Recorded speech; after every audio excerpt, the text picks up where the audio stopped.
Hace 8 días no tuvimos sesión, pero hace 15 días estábamos viendo en Gálatas 5, cuando Pablo está hablando con los hermanos de Galacia, aquí, ¿verdad? Donde dice que si pretendían lograr el favor de Dios mediante la circuncisión, es decir, mediante el compromiso o el pacto con Dios de cumplir toda la ley, eso significa la circuncisión, entonces pues están obligados a cumplir cada una de las ordenanzas de la ley de Moisés, la cual sabemos que nadie la pudo cumplir, solamente el Señor Jesús.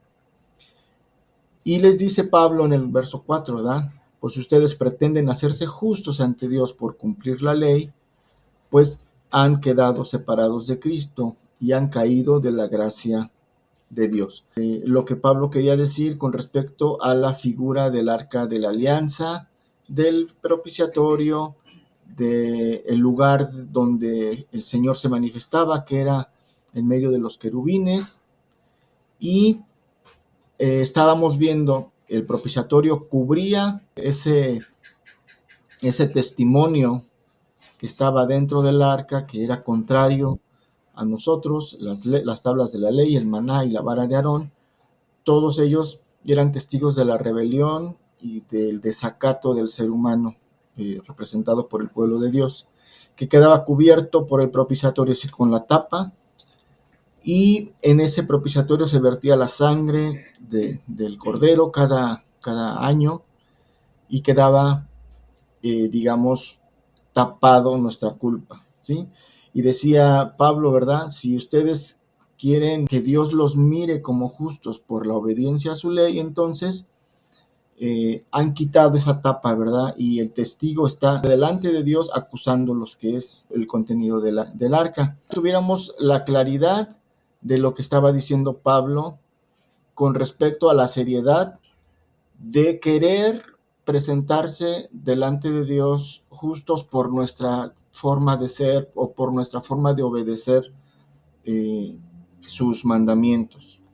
Entonces está diciendo Pablo que no, ese no es el camino. Al contrario, con eso nos metíamos más en problemas, porque obviamente tendríamos, como dice Santiago ahí, si ustedes obedecen todas las leyes menos una de ellas, es lo mismo que si desobedecieran todas. Entonces, como nueva creación, acuérdense que ya vimos que somos nueva creación, la obra del Espíritu en nosotros es habilitar esa otra opción de agradar a Dios, no mediante nuestro esfuerzo, nuestra obediencia a su ley, sino mediante la obediencia de Cristo Jesús, la cual fue perfecta y la cual Él pone delante de nosotros, ¿verdad? La cual Él nos obsequia, Él nos regala su justicia, nos regala su obediencia simplemente con creer en Él, con tener fe en Él, y con ese regalo viene el Espíritu Santo, el cual, ese sí, nos habilita, nos da todas las herramientas para que nosotros no solamente podamos caminar justos delante de Dios, sino que deseemos y anhelemos y querramos siempre caminar en esa justicia. No porque una ley nos obligue, sino porque es nuestra naturaleza, ¿sí? Deseamos hacer la voluntad de Dios por naturaleza. Vamos caminando con la ayuda y colaboración del Espíritu, que a partir de que somos nueva creación nos acompaña todos los días, para siempre, por el resto de nuestra vida, y va a estar procurando que siempre estemos avanzando hacia ese propósito de Dios, de lograr ese crecimiento, ¿verdad? Hasta que todos lleguemos a la plenitud que el Señor espera, que es la estatura de nuestro Señor Jesucristo. Eso es la parte interesante y la parte medular que queremos comprender, ¿sí? Esto tiene que ver con cambiar algunas formas de pensar que hemos tenido, en donde, al igual que los hermanos de Galacia, tal vez se nos enseñó que deberíamos mostrar obediencia a los mandamientos de Dios para agradar a Dios. No necesitamos buscar ser agradables a Dios, porque ya somos agradables a Dios. Hemos sido aceptos en el amado. Y en Cristo, entonces, somos agradables delante de Dios. no por lo que hagamos bueno o malo, sino porque estamos en Cristo, el cual ya cubrió, ¿verdad? Digamos, esa exigencia de la ley que es santa, eterna, pura y perfecta, ¿sí? Hoy quiero que veamos, mis hermanos, sobre esta misma línea, porque como les digo, es importante que esto nos quede completamente claro, porque en esto se basa la obra del Espíritu Santo en nosotros. Si no caminamos en esta línea, ¿verdad?, de su gracia, del poder de Dios que nos habilita para, por naturaleza, buscar nuestra permanencia en Cristo, la cual nos habilita para caminar en justicia, vamos a estar caminando con nuestros propios esfuerzos, por nuestros propios medios, con nuestros propios recursos, lo cual ya vimos que es completamente insuficiente, y no solamente insuficiente, sino nos hace desechar la obra de Cristo, ¿sí? Que es lo que está diciendo ahí en el verso 4, ¿verdad? Ustedes han quedado separados de Cristo, han caído de su gracia, si es que quieren por su misma obediencia ser agradables delante de Dios. No podemos pensar que por si las dudas, ¿verdad?, vamos a caminar en los dos terrenos, ¿verdad? Vamos a ser obedientes para agradar a Dios y a la vez vamos a tratar de confiar en la obra de Cristo. Estas dos, digamos, opciones se excluyen una a la otra, no se pueden tomar al mismo tiempo, o se toma una o se toma a la otra. Y obviamente, pues la obra de Cristo Jesús es que Él vino para que tomáramos la vía de la fe y ser justificados por la fe, es decir, ser declarados justos delante de Dios por la fe, porque la otra vía, pues de plano era imposible, ¿sí?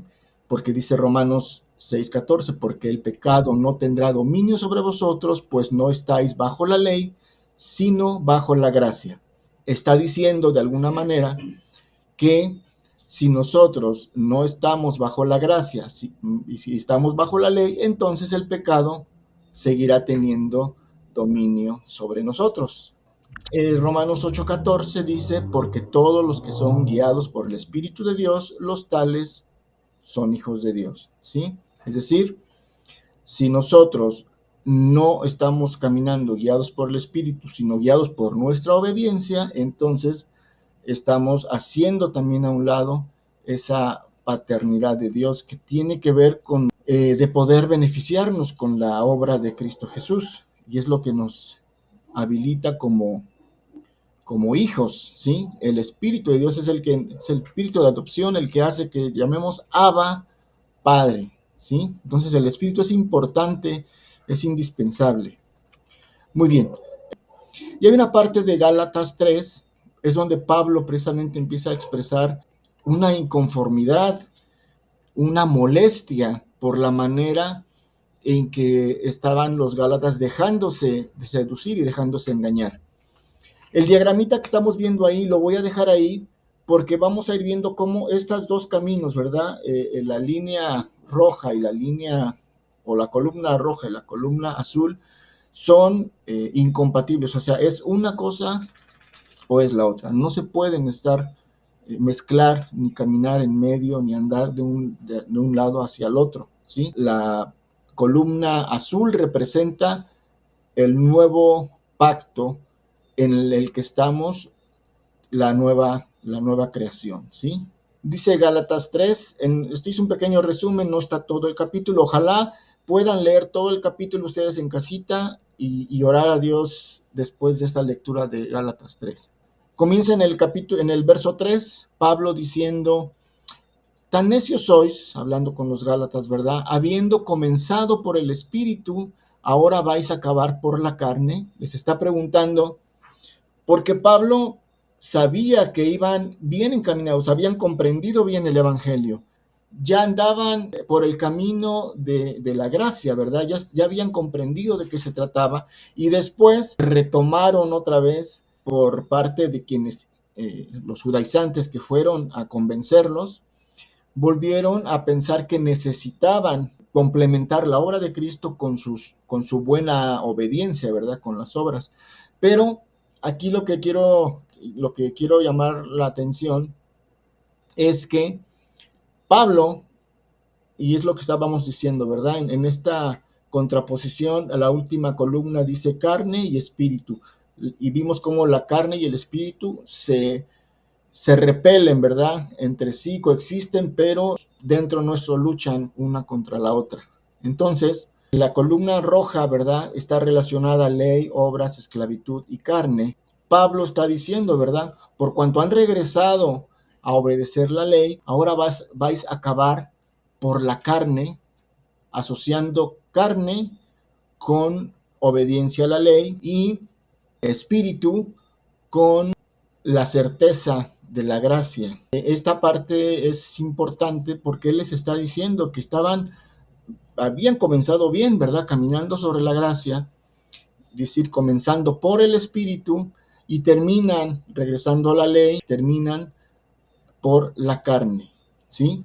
Entonces ahí está la asociación ley, obras, esclavitud y carne, representando el pacto antiguo de la ley, y la parte azul, que es la parte del nuevo pacto, en Cristo Jesús, por su sangre, después de la cruz, y la que corresponde a la nueva creación, que es la gracia, la fe, la promesa hecha por Dios, lo que produce libertad y es andar en el Espíritu. Y esta parte de Gálatas 3 nos va a ayudar un poquito a ahondar en esta relación entre estas dos columnas. Por eso volví a repetir el diagrama.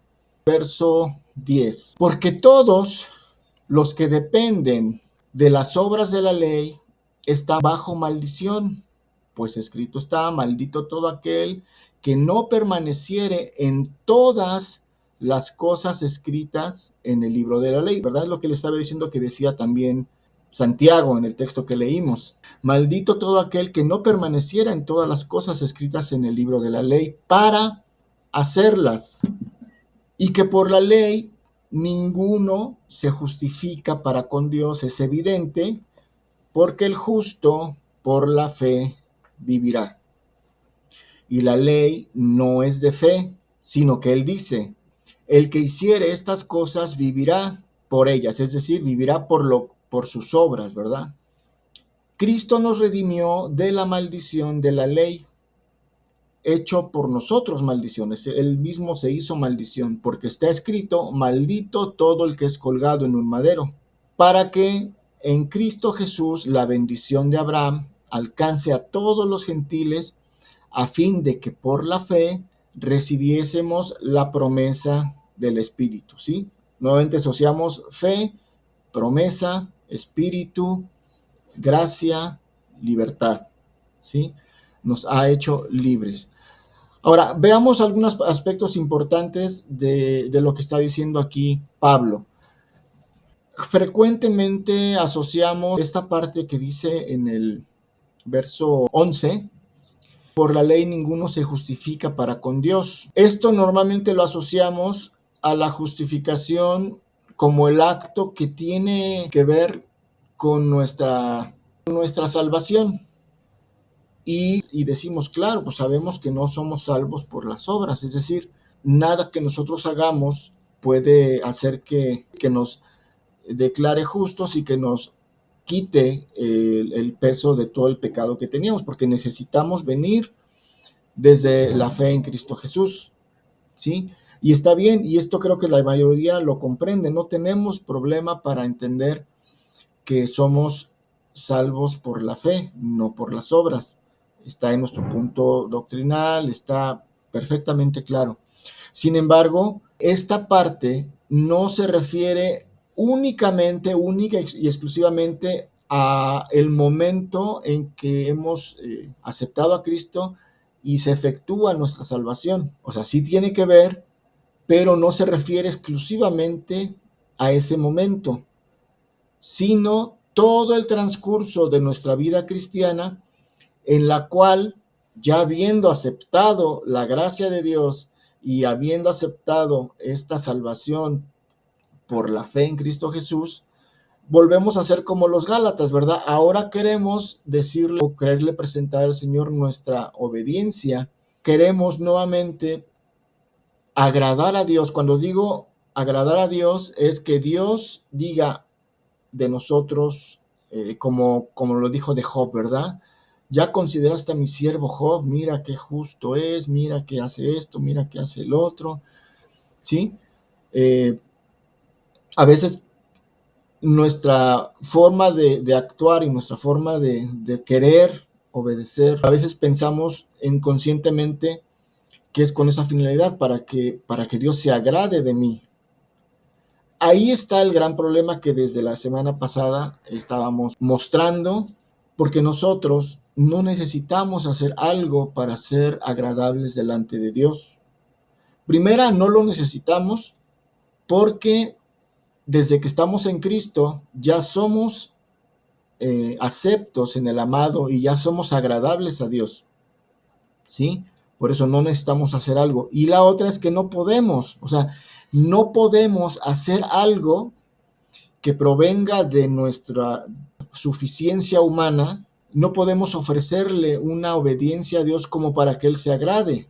Produciría el efecto contrario, ¿verdad? Cada vez que yo pretendo decir, Señor, fíjate en mis obras, cómo me esfuerzo por agradarte, ese esfuerzo humano, o sea, si Dios quisiera tomar lo que hacemos para determinar si somos o no agradables delante de Él, pues obviamente todos estaríamos completamente descalificados, ¿sí? Entonces, es un error pensar que lo que hagamos se lo ofrecemos a Dios para que se agrade, porque Dios ya se agradó por la obra de Cristo, no por lo que hagamos.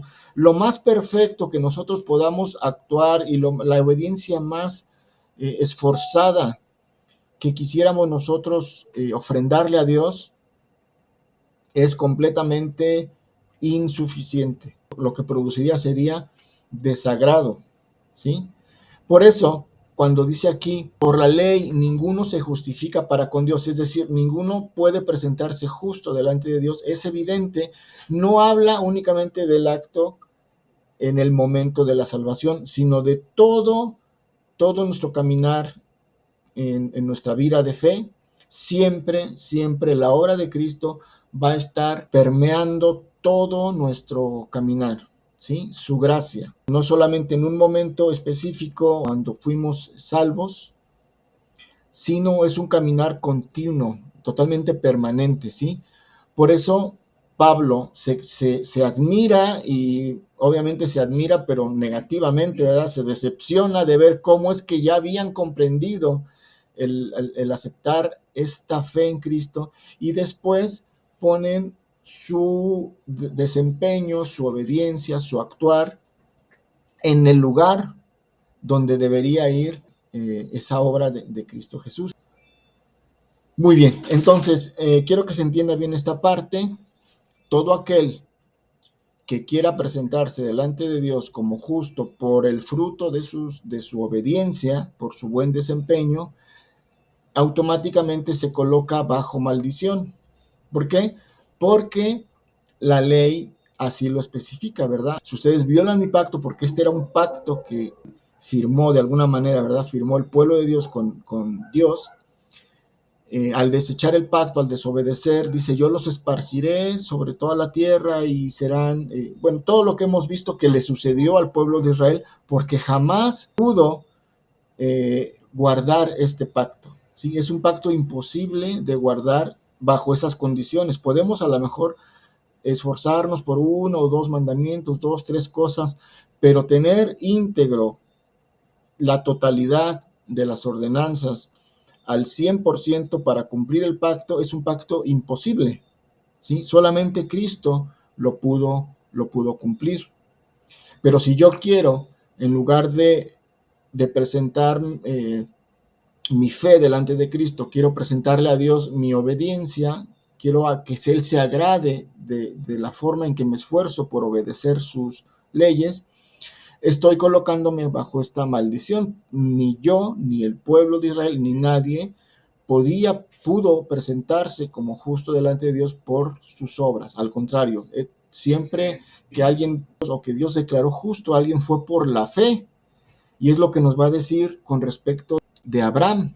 Dice aquí el verso 12, la ley no es de fe. Vemos, ¿verdad? Aquí en el diagrama estamos viendo fe y obras. La fe está del lado azul y las obras están del lado rojo. Y las obras pertenecen a la ley, es decir, pertenecen al pacto antiguo. Y la fe pertenece al pacto nuevo, a las promesas. Por eso dice el verso 12 ahí, la ley no es de fe. O sea, estamos ahí mezclando el antiguo pacto, la parte roja, con el nuevo pacto, la parte azul, donde en lugar de las obras debería ir la fe. Y estamos poniendo nuevamente las obras, ¿sí? Por eso dice, la ley no es de fe, porque dice aquí, el que hiciera estas cosas vivirá por ellas, es decir, vivirá por su obediencia, por esas obras, las cuales sabemos que nadie pudo llenar esa exigencia, ¿sí?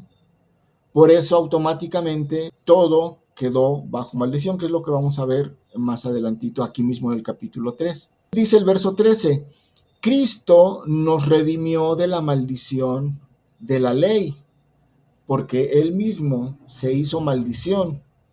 Y aquí cita, ¿verdad? El maldito aquel que esté colgado en un madero. Si nos damos cuenta, no hay una, tal como dice Mateo 5:18, no hay ni una tilde, ni una coma, ni una jota, ni la letra más pequeñita de la ley que él no la haya cumplido, porque precisamente él vino a darle cumplimiento total a toda la ley, hasta lo más detalle más pequeñito, él lo cumplió. Ese cumplimiento es en el sentido de la palabra plerousai. Cumplir tiene que ver con satisfacer, como el preso, ¿no? El preso que después de pasar en la cárcel los años, los meses, las semanas, los días que corresponden a su sentencia, es decir, cuando cumple su sentencia, cuando plerousai su sentencia, el resultado es libertad, ¿sí? No es que se haya escapado y que lo vayan a perseguir, no, no, no. Y él ya no puede estar en la cárcel porque ya cumplió su sentencia. Y cuando ya cumplió, entonces el resultado es libertad. De la misma manera, un obrero que después de sus 8 horas de jornada sale y se va a su casa, cumplió con su horario de trabajo, es decir, plerousai, el contrato que él tenía en el que tenía que trabajar 8 horas. Y una vez que las cumplió, el patrón ya no puede obligarlo a decir, oye, ¿a dónde vas? Quédate a trabajar. No, no, no, no, ya cumplí. O sea, yo plerousai mi horario de trabajo, eso cumplí y el resultado es libertad. Me puedo ir a mi casa tranquilamente, ¿sí?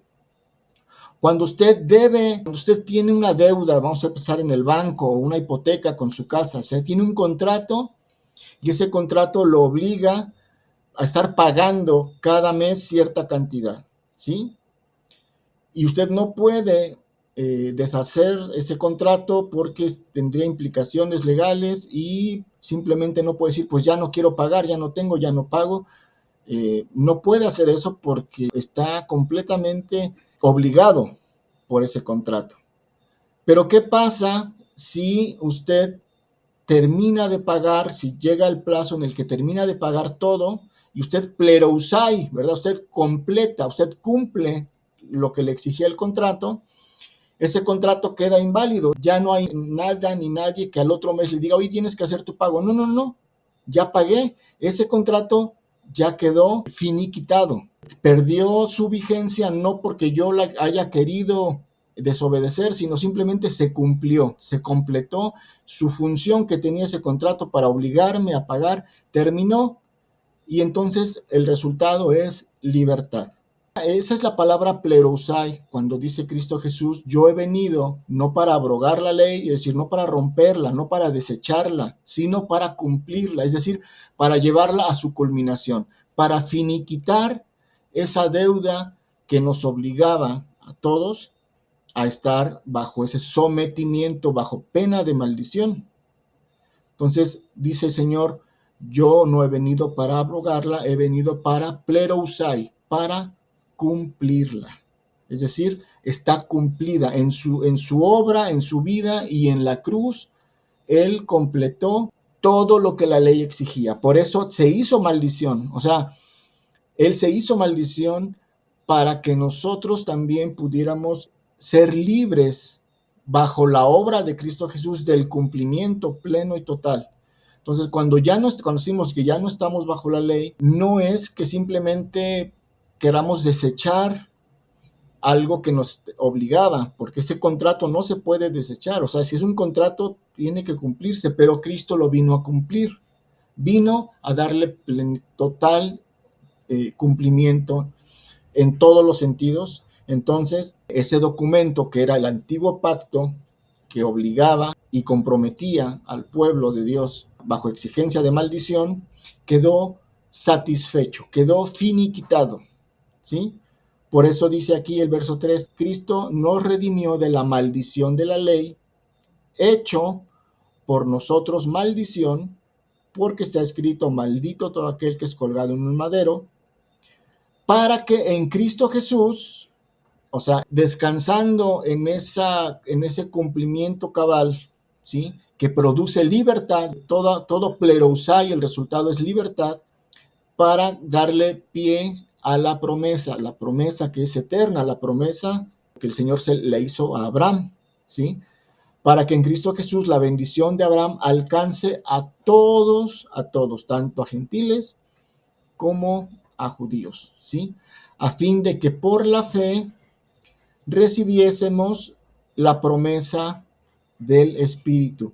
Esto es importante, mis hermanos, porque no solamente esta obra de Cristo nos ayuda a liberarnos de la maldición de la ley porque Él la cumple, sino que da pie a una promesa que tiene que ver con el Espíritu en nosotros. O sea, no solamente nos libra para ya no obedecer la ley y caminar cada quien por donde quiera y hacer lo que guste y aquí sin límites, para acá y para allá, por todos lados, porque al fin, pues ya nos hemos librado de esa cadena, porque era un yugo esta ley. No, dice aquí, a fin de que recibiésemos la promesa del Espíritu. Y esto es bien importante. ¿Por qué? Porque sabemos que el Espíritu es el que viene a completar esa obra en nosotros. Es el que viene a determinar cuál es nuestra libertad y en qué consiste nuestra libertad. Y nuestra libertad no consiste en ahora salir y hacer todo lo que queramos, porque eso volvería a hacernos esclavos del pecado. Entonces, viene a encuadrar, viene a dar el cierre perfecto para los planes de Dios para nosotros. Muy bien, me gustaría que ustedes leyeran el capítulo completo de Gálatas 3 y lo vayan hilando con lo que hemos estado hablando, ¿sale? Dice el verso 19, entonces, ¿para qué sirve la ley? Pues él mismo contesta, ¿verdad? Mismo Pablo contesta. Dice, fue añadida a causa de las transgresiones. Y vean la temporalidad que pone aquí. Dice, hasta que viniese la simiente a quien fue hecha la promesa. Y fue ordenada por medio de ángeles en manos de un mediador, y el mediador no lo es de uno solo, pero Dios es uno. ¿Sí?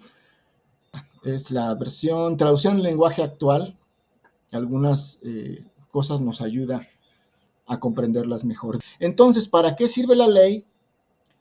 Pues después de hacer su promesa a Abraham, Dios nos dio la ley para mostrarnos lo que estábamos haciendo mal. ¿Sí? Nos dio la ley para mostrarnos lo que estábamos haciendo mal. Pero esa ley serviría solo hasta que viniera el descendiente de Abraham, es decir, a quien se le hizo la promesa. Dios le dio la ley a Moisés por medio de ángeles para que él nos la diera a nosotros, es decir, fue un mediador. Moisés fue un mediador entre nosotros y Dios. Pero cuando Dios le hizo la promesa a Abraham, no usó mensajeros, sino que la hizo personalmente, ¿sí? Está hablando de la diferencia entre lo que fue la entrega de la ley y su temporalidad. Y aquí otra vez vuelvo a repetir, cuando habla aquí de una función temporal, no quiere decir que la ley no sea eterna, ¿sí? Aquí estamos hablando de una función temporal en cuanto a lo que pretendía hacer para nosotros, que era guiarnos a la realización, a la llegada de la simiente de Abraham, en quien reposaba la promesa. Ese es, digamos, el trabajo temporal, pero la ley no es temporal, es decir, la ley es eterna, ¿sí? Quiero que distingamos bien estas partes porque aquí es donde muchas veces nos confundimos y eso lo he tratado de enfatizar siempre, siempre, siempre, ¿sí? La ley, ¿verdad? Todos los principios que reflejan su justicia, que reflejan su pureza, esos son eternos, nunca van a cambiar, nunca van a dejar de ser. Sin embargo, la función de esta ley que nos sujetaba bajo maldición, estamos hablando de un pacto de la ley, esa es la diferencia entre lo que es la ley y el pacto de la ley. Esta función del pacto de la ley sí iba a terminar, la cual ya terminó cuando vino Jesús, ¿sí? Si distinguimos bien estas dos diferencias, ya no vamos a tener conflicto cada vez que digamos que no estamos bajo la ley o que la ley tenía un periodo temporal, que es lo que está diciendo aquí Gálatas, ¿sí? Porque estamos diferenciando esa parte como pacto, que lo cual era temporal, y diferenciarlo de esos principios universales que Dios ha tenido y tendrá siempre, que reflejan su carácter y su santidad, los cuales son eternos. No nos confundamos y cada vez que veamos esta diferencia quiero enfatizarlo porque Pablo va a hablar mucho de esta temporalidad de la ley, pero se está refiriendo al pacto, de esta función de la ley como un pacto, ¿sale? Entonces, hablando de esa función temporal, dice aquí, entonces, ¿para qué sirve la ley? Fue añadida a causa de las transgresiones hasta que viniese la simiente a quien fue hecha la promesa, es decir, hasta que viniera Cristo, ¿sí? Esta ley que fue dada por un mediador, es decir, a través de Moisés, tiene una función, digamos, impersonal, ¿verdad? Hay un mediador de por medio, pero sin embargo la promesa fue dada directamente por Dios, es decir, hay una preeminencia de la promesa por encima de la ley en la función de pacto, ¿sale? En esta función temporal. Dice el verso 21, luego, ¿la ley es contraria a las promesas de Dios? Vuelve a hacer una pregunta Pablo y vuelve a responder, ¿verdad? En ninguna manera, porque si la ley dada pudiera vivificar, la justicia fuera verdaderamente por la ley. Acuérdense, les he dicho, la ley es santa, pero no puede santificar. La ley es pura, pero no puede purificar. La ley es perfecta, pero no puede perfeccionar. O sea, no nos perfecciona, no nos purifica, no nos santifica. Simplemente nos enseña y nos muestra lo que es Dios y lo que somos nosotros y cuán diferente y cuánta diferencia hay en ello, ¿sí? Para que nos demos cuenta qué tan lejos estamos de cumplir o de agradar a Dios por nuestro desempeño, ¿verdad? Por la manera en que, por nuestra obediencia, nos muestra qué tan separados estamos, ¿verdad? En nuestro aspecto humano del parámetro o la medida que Dios requiere, ¿sí? Entonces no es contraria a la promesa, pero refleja que la ley no produce justicia, no nos puede vivificar. Si la ley pudiera vivificar, la justicia verdaderamente fuera por la ley. Es decir, tendría sentido entonces o esforzarnos para agradar a Dios y que Él nos vea como alguien justo, pero no lo es. Dice el verso 22, mas la Escritura lo encerró todo bajo pecado, para que la promesa, que es por la fe en Jesucristo, fuese dada a los creyentes, ¿sí? La ley nos puso una cerca, nos encadenó, nos hizo prisioneros de una maldición. ¿Para qué? Para que nos diéramos cuenta que nosotros no podemos salir de ahí mediante la obediencia, ¿sí? Para que nos diéramos cuenta que necesitamos forzosamente la obra de Cristo en nuestras vidas para poder, con su obediencia de Él, cumplir esta expectativa de Dios a través de, enmarcada en la ley.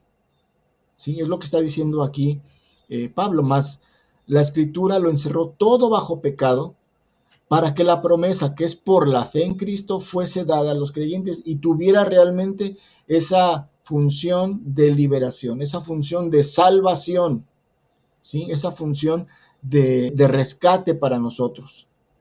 Rescate de la maldición en la que estábamos sujetos a maldición, estábamos muertos en nuestros delitos y pecados a causa de nuestra lejanía a los preceptos y a la perfección de la ley, ¿sí? Eso era lo que nos marcaba, eso era el parámetro que nos decía qué tan lejos estábamos de Dios y qué tan imposible era por nuestros propios esfuerzos tener ese desempeño y ese cumplimiento, ¿sí? Verso 23. Pero antes que viniese la fe, estábamos confinados. ¿Y qué es confinados? Encerrados. Estábamos prisioneros, estábamos cautivos, estábamos esclavos. Nuevamente ahí la columna roja, ¿verdad? Ley, obras, esclavitud y carne.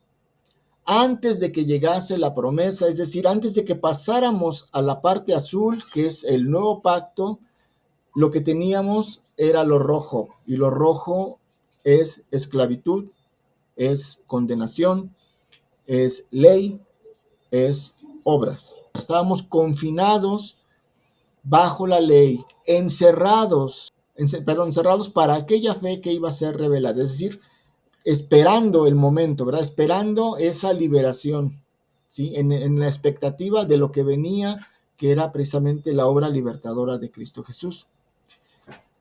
De manera que la ley ha sido nuestro ayo para llevarnos a Cristo, ¿sí? A fin de que fuésemos justificados por la fe. Es decir, Dios tenía un propósito para encerrarnos bajo maldición. Encerrados en la ley no tenemos escapatoria y estamos forzosamente condenados. Nadie, como les digo, ¿verdad? Y repito, nadie por las exigencias de la ley podía llegar a la meta y decir, yo cumplí todo y ahora soy justo. El único que lo hizo fue Cristo Jesús. Pero ¿para qué lo hizo? Precisamente nos encerró en esa cárcel, dice aquí, confinados, estábamos esclavos. ¿Para qué? Para que pudiéramos aguardar el cumplimiento de la promesa, ¿verdad? De aquel que por medio de la fe sí podía obrar esa libertad en nosotros. Y esa libertad solamente es única y exclusivamente a través de la fe en Cristo Jesús. No hay otra forma, no hay otra salida, no hay una opción alternativa, no hay un plan B. Dice aquí, ¿verdad? Si por la ley fuera la justicia, pues entonces no habría necesidad de la obra de Cristo, porque simplemente nos daría un manual, ¿verdad? ¿Qué hacer y qué no hacer? Y entonces lo haríamos y no tendríamos ningún problema.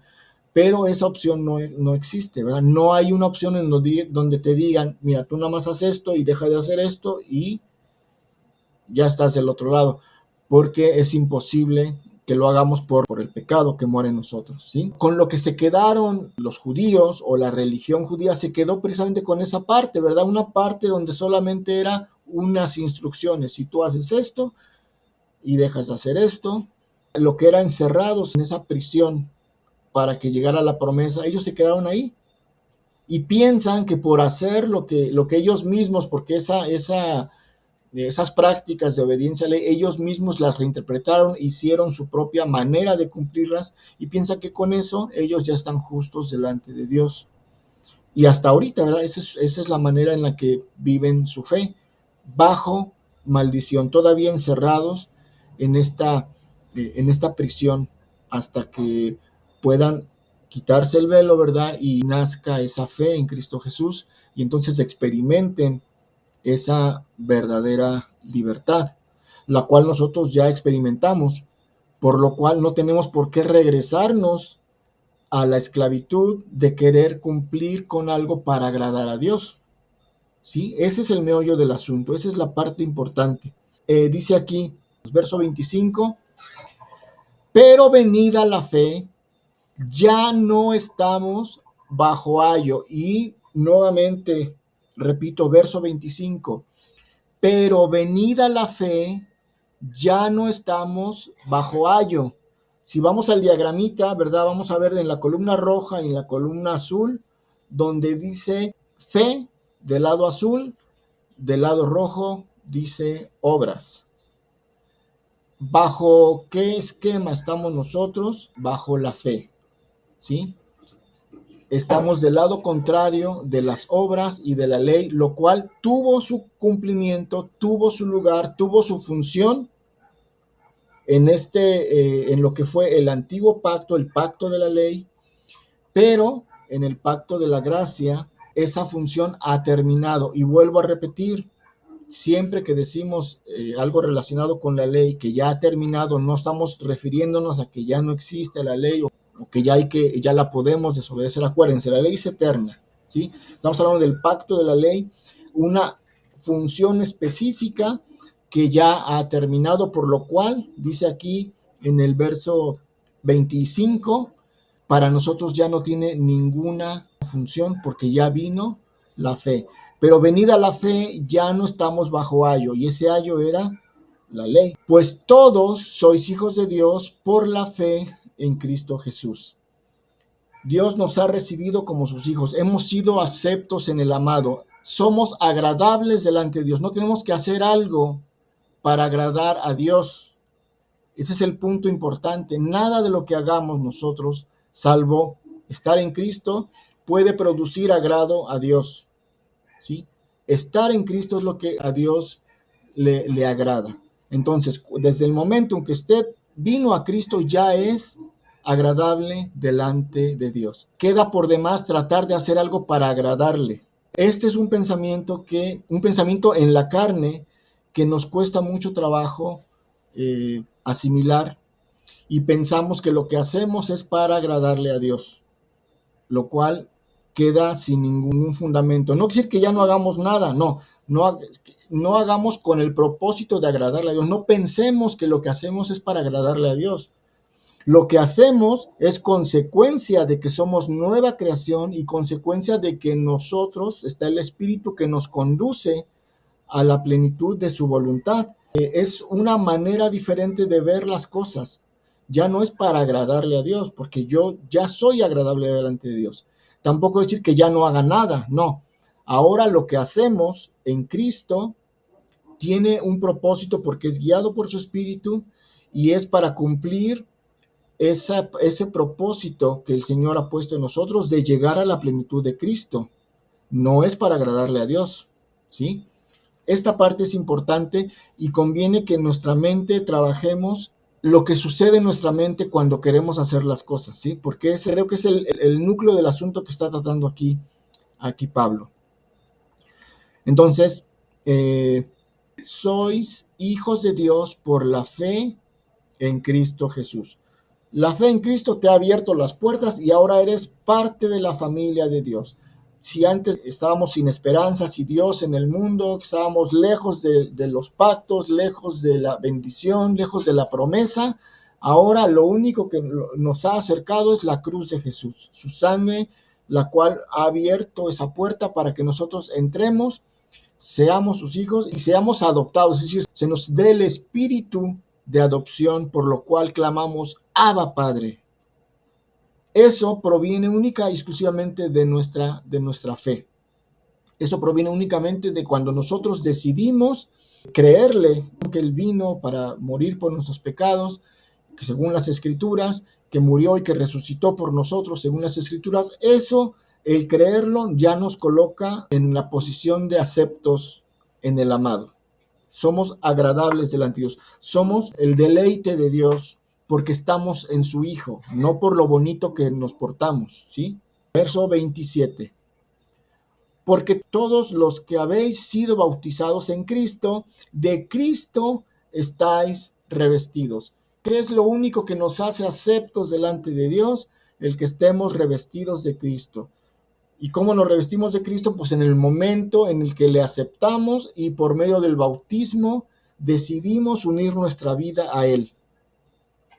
¿Sí? Todo lo demás que venga, todo lo demás que tenga que ver con nuestro desempeño, nuestra forma de ser, la manera en que vamos a actuar, va a incrementar nuestro crecimiento espiritual, pero no va a descalificarnos delante de Dios como si me porto bien, le agrado, si me porto mal, le desagrado. No, nunca más eso. Ya somos agradables y ahora el Señor nos acompaña por medio de su Espíritu para crecer en madurez, para llegar a la estatura, para poder alcanzar la plenitud que Él tiene para nosotros. Esa es la meta, no es agradar a Dios, o sea, ya le agradamos a Dios. ¿Ven la diferencia en la forma de pensar? Sí vamos a hacer las cosas, sí vamos a caminar guiados por el Espíritu, sí tenemos un propósito, sí vamos conduciendo nuestra vida hacia una meta que tiene que ver con la voluntad de Dios, pero no es para agradarle a Dios. No pensemos en que eso lo hago para que Dios se agrade de mí, porque eso nos coloca, ¿verdad? Otra vez, Señor, califícame con mi desempeño, con mi obediencia, y eso nos rebota otra vez al lado rojo, ¿sí? ¿Quieres que te califique por tu obediencia? Entonces estás haciendo a un lado la obra de Cristo, entonces yo te califico por tu obediencia y ahí estamos reprobados, ¿sí? Ese es el punto importante. Ya no hay entonces diferencias, ¿verdad? Ya no hay ni judío, ni griego, no hay esclavo, ni libre, no hay varón, ni mujer, ¿sí? En Cristo todos somos uno en Él. Nuestra identidad es Cristo y ya no hay diferencia o alguna otra diferencia que nos permita vernos. Acuérdense, hablaba yo de juzgar, ¿verdad? Cuando uno está en la carne queriendo presentarse justo delante de Dios, lo que vemos son las diferencias. Y esas diferencias me colocan en una comparación. Yo soy mejor que fulanito, o sea, como querer competir. En Cristo ya no hay diferencia. Todos somos un mismo cuerpo. No hay ni judío, ni griego, ni esclavo, ni libre, ni varón, ni mujer, porque todos vosotros sois uno en Cristo. Y se acabó, ¿verdad? Ya no hay ese juicio hacia alguien que es diferente por alguna razón. Si vosotros sois de Cristo, ciertamente linaje de Abraham sois y herederos según la promesa. Es decir, ya estás dentro de la promesa. No importa si no eras judío, porque los judíos pensaban que era solamente la promesa en Abraham para ellos, pero aquí está abriendo esa puerta y está diciendo, aquí ya no se trata de qué tan obediente eres, si eres del pueblo al que se le dio la promesa. No, no, no, no. Aquí solamente es, ¿estás en Cristo o no estás en Cristo? Estás en Cristo, eres acepto, eres parte de la familia de Dios y eres agradable delante de Dios. Ya no tienes que hacer nada para agradar a Dios. Tu camino es crecer a la plenitud para que el carácter de Cristo se forme en ti y ese ser uno con Cristo se cristalice en una realización cada vez más plena de nuestra propia vida. Vamos a terminar hasta aquí, mis hermanos, ya son las 9:10. Perdón que me pasé un poquito, he querido tratar de respetar los horarios. Este capítulo 3, léanlo, mis hermanos, léanlo, medítenlo, oren y váyanlo hilando con lo que hemos visto. Vamos a orar para terminar este momento. Oramos. Eterno Padre Celestial, tú que moras, Señor, en las alturas de los cielos, tu amor infinito, Señor, podemos ver reflejado, Señor, en cada uno de nosotros y en nuestras vidas.